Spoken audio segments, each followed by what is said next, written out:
Ici, à Dar es Salaam, un district situé dans la sous-préfecture de Téliré, préfecture de Mali, région administrative de l'Abbé, la population s'est engagée dans plusieurs chantiers communautaires pour donner un nouveau visage à leur localité. À travers ces images, vous pouvez découvrir les différents projets en cours et les efforts de la jeunesse, des femmes et des ressortissants unis pour le développement du district. Malgré la rénovation de l'école primaire de Dar es Salaam, les cours n'ont pas cessé. J'ai fait la 6e année, école primaire de Dar es Salaam. Lors de l'évaluation de fin d'année, j'ai été 5e. Mon père m'a donné l'argent. Je viens à l'école tous les jours pour que je puisse réussir à l'examen. Bon, mi lamari fennoni fayɓe tato wonɓe jangude ga ɗiɗo ɓen no wadde 2e année, goto no wadde 5e année. Bon, ila wawi wiide ɓe heɓude jangde honno kelɗude parce que min tigi komi janguɗo ilan wattani yiile ko ɓe wonna jannere kon la yiwde franchement honno mi on ila apprécie qualité cours ji ɗi ko ɓe woni hendade kon ay joni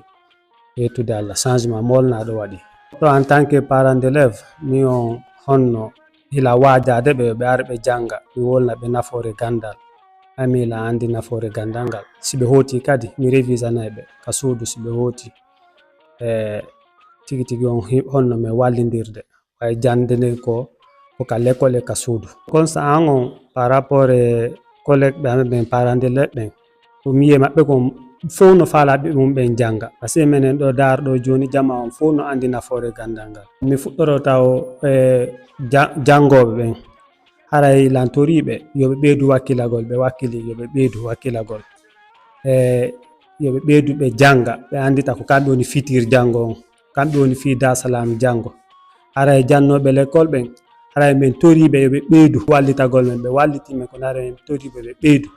parents d'élèves ɓe haray min toriɓe kamɓe kadi taw goto nulu paykum mum fenɗo nini o année scolaire ɗo be accu paykum mum ko yaha janga si jangi kon ɗon ko nafata en hara on tigi jaɓali wondude ɓiɗɗo mum ka surtout inna yo wallitolan koye golle ɗo ronka yaade ka l'école haray min toriɓe fof mo accude ɓe mum ɓe ara ka l'école ɓe janga. Ici notre mode d'enseignement c'est l'enseignement général qui est là. Pour commencer maternelle, CP1 jusqu'au CMD. Pour le moment, les cours fonctionnent 5 sur 5. Où nos collègues, les enseignants sont présents. Il n'y a pas de retard, pas d'absent. Les élèves aussi répondent à l'heure. Et pour le moment, le courant passe bien entre la communauté, les parents d'élèves, les collègues, les collectifs et les enseignants. Le président de l'APAE, les 7 jours de la semaine, est toujours à l'école. Il vient pour voir le fonctionnement de l'école. Ce qui ne va pas au niveau des collectifs, des élèves, à partir de 7h45, même si tous les élèves ne sont pas là, parce qu'il y a certains qui viennent dans certains villages un peu loin de la localité, on les accorde au moins 15 minutes de retard. Pour le moment, on a un effectif signifiant ici, effectif 239, puis 137. Chacun fait son mieux. On se base sur le programme d'enseignement élémentaire et les formations académiques et professionnelles que nous avons suivies dans les écoles normales des instituteurs. Chacun est là vraiment à apporter ses grains de sel pour la réussite des élèves. Actuellement, le CM dont nous sommes comme ça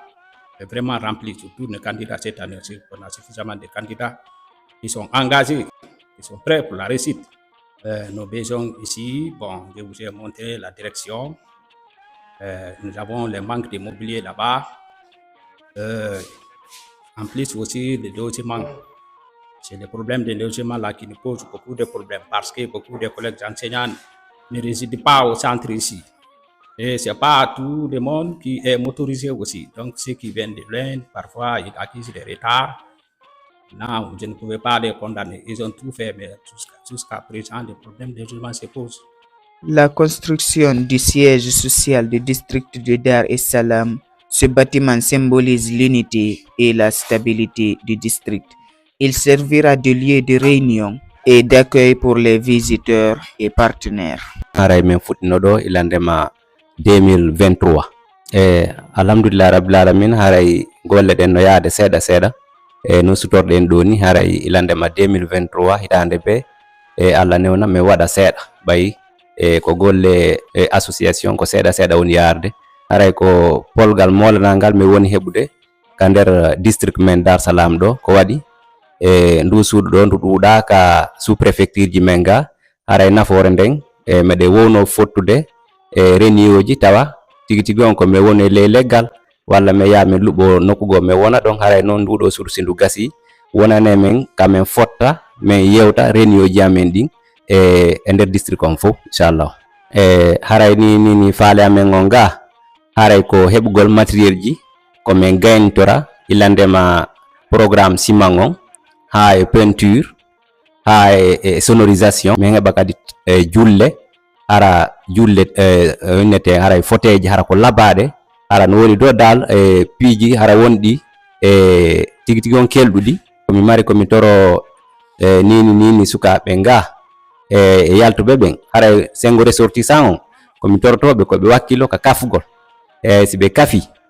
ɗum ɗon wawa men okkude doole kala golle komin fewtani ga hara si tawi luujotoɗo men haray men fuɗɗike inchallahu haray sengo résident on ga menen kadi no yirɗon ɗo ni si ɓe moɓidiri ton jawle ɗen min toro sukaɓe ga haray miɗe toriɓe fop si innama golle mo beesi andi programme o wawa présentade fi ɗe golle ɗon neɗe yawira inchallah. Ce futur marché de Dar es Salam vise à dynamiser les activités économiques locales et offrir un espace d'échange sûr et organisé. ɗo fi addugo marchandise o min hoora min mo wiya laɓe sege so min ngeygu min ko paɗe min yaha min soodoya toon min ara min yeytaga ɗo tigi laawol ngol no metti arde addugol ngol no satti dawota paase ɗin no satti addugol ha ka min gangol no satti haray ɗon miɗen mari probléme fi addugol marchandise on par ce que haray no seeri marchandise on haɓiroya toon ko seeri yoɓa paasi ko seeri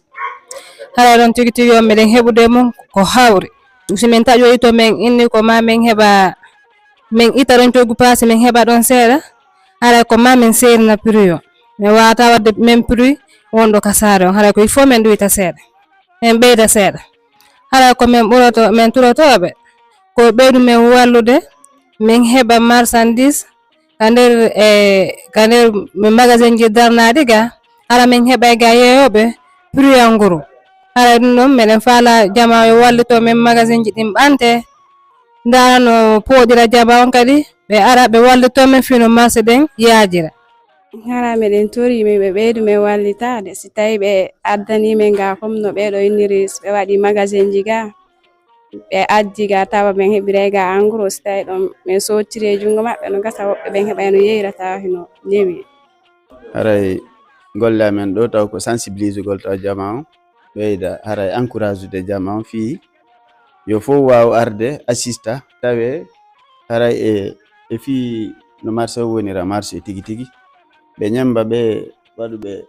ɗi cuuɗi ɗi suti ɗon ɗo haray ko wano noon meɗen fontani juuɗe kadi haray kawteɗen fof kadi e fiyo ɗo wonu marché meɗen yeli ɗo yo waw wano marché no wiye ɗo Téliré centre par exemple maɗum Matakaw haray ko wano noon vraiment meɗen fontani jama on fof juuɗe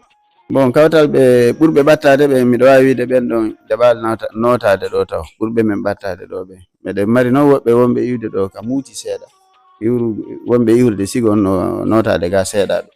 meɗen toriɓe haray yoɓe ar min tawde marché ɗen ɗo ko nafoore amen men fof hara min waɗali nokkuji ɗin sera min ƴettali politique min jilli e sifa ɗum ɗo marché no wawa udditede takko ɗo kadi fof wano ka saare no andirɗen noon ka cae wana wiugol bon ton ko chaque quartier haray marché no uddita donc ga kadi ɗe wawi warrude noon Dar Salam no jogui marché par exemple wanno ley ga kadi no wawi wadde marché ya pas de problème fop ya assista tawa tun ñalaɗe ɗen hawtali haray ko ɗum ɗon mi mari ko mi wawi manade jama o fof Un projet